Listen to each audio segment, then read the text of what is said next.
Hello, I'm Jonasz Rewiński and you're watching Break the Fake. They make them, we break them, and tell you everything you need to know. Well, Donald Trump and Vladimir Putin met in Anchorage on the 15th of August. They held a 3-on-3 conversation that lasted nearly 3 hours.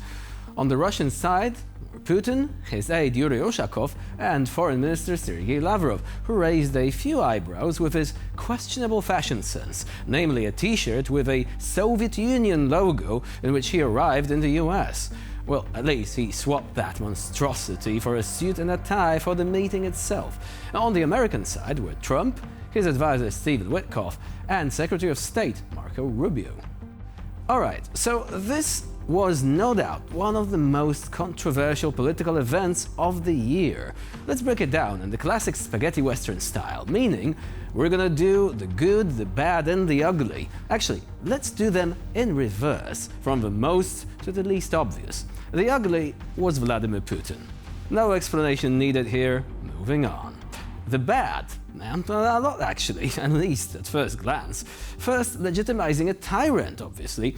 Putin had not met with a US president since the summer of 2021, had not been to the US since 2015, and for the past few years has been unable to visit most countries in the world as a wanted war criminal. But now, many critics have pointed out that Donald Trump has invited him onto the world stage again. The Russian dictator was given the red carpet treatment, no less, spoiled perhaps slightly by Trump's military flexing, that B-2 Spirit stealth bomber casually flying right above Putin's head. Still, unfortunately, the dictator left Anchorage mostly in good spirits, if you excuse the all too obvious pun.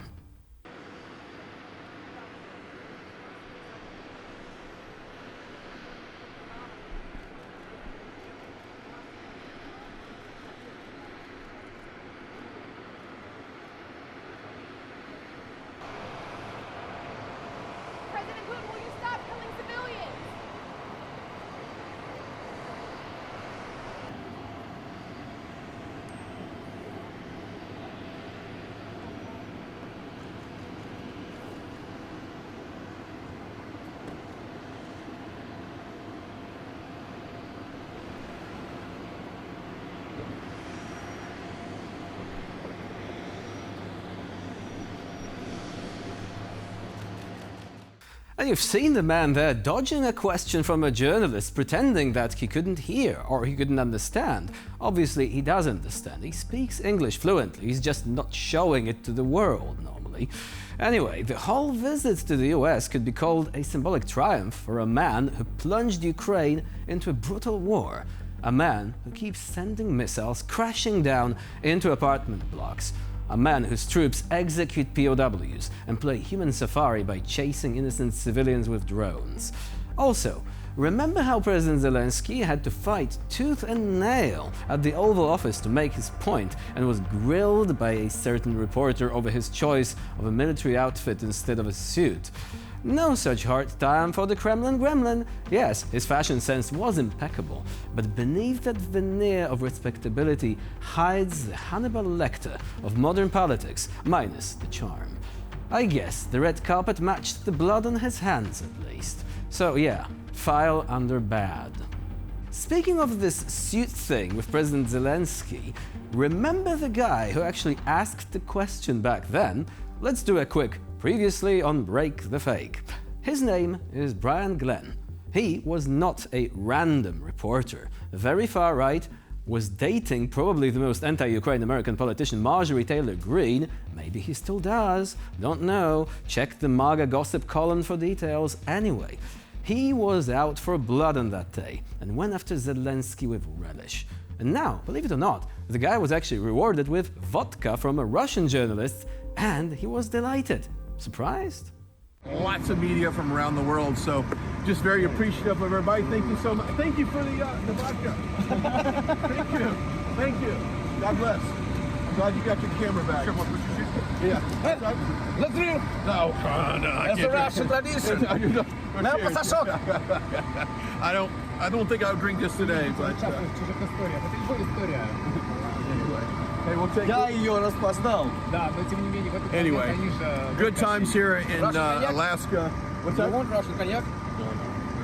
I'll take a cigar though. I'll smoke a cigar right here. Anyway, good times. Good nature, having fun out here. Going back to DC tonight. We'll see you back here tomorrow. Bye. If that kind of camaraderie between Russians and Americans makes you a bit uncomfortable, well, you're not alone there.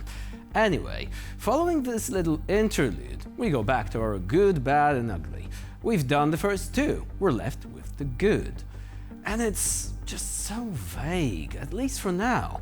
For one, no bad deal was announced yet, not officially. Zelensky and European allies of Ukraine are set to meet Trump on Monday, so at least there is recognition that no decision can be imposed without consultation.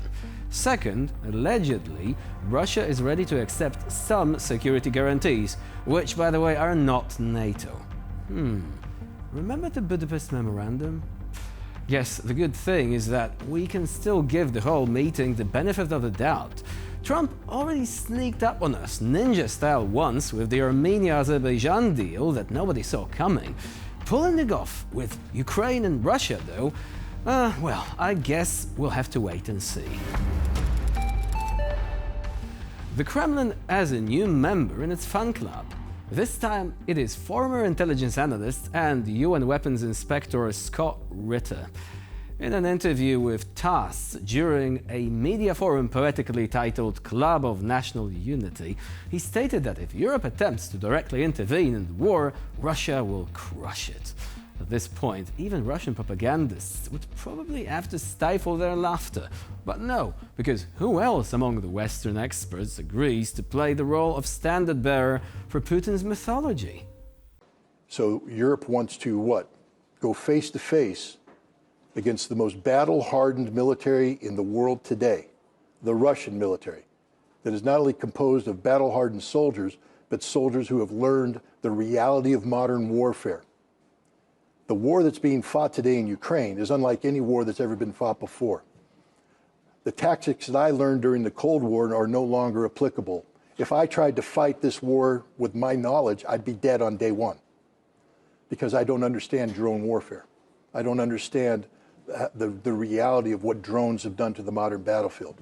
The Russians have perfected drone warfare. If Europe gets involved in Ukraine militarily, the Russian military will destroy them in rapid order. But we don't need to worry about that, because Europe is unable to deploy anything into Europe. Wow, battle-hardened, you say? Well, about 1 million of them are so battle-hardened they're either dead or eliminated from the battlefield due to injuries. Anyway, he says that Europe will be defeated by the Russian army, the same army that has been storming Ukraine for almost 4 years now and still does not know how to cross the river without losing thousands. Sure, Russia has the numbers on its side, but this guy is evidently forgetting about Europe's high-tech weapons, long-range strike capabilities, and the little thing called nukes. Yeah, we have those too. We just choose not to brag about them every single day like Russia does. Now, Scott Ritter is a typical guest on Russian talk shows. He speaks English with translation to create the illusion of being the voice of the West. In reality, he is a former expert who now moonlights as an info stuntman of sorts, performing tricks that defy logic instead of gravity. Also, this guy has a really unpleasant record, specifically a criminal record. He was sent to jail back in 2011. Why? Well, he tried to meet up with a 16-year-old kid who just turned out to be an undercover police officer. Charming. So yeah, a disgraced ex-military guy and weapons inspector who just happens to like, well, inspecting. This is the kind of expert Russia takes under its wings. Slow clap GIF. Although the file format here should probably be PDF. And with this, we end this edition of Break the Fake. Please stay with us here on TVP World for more latest news and updates.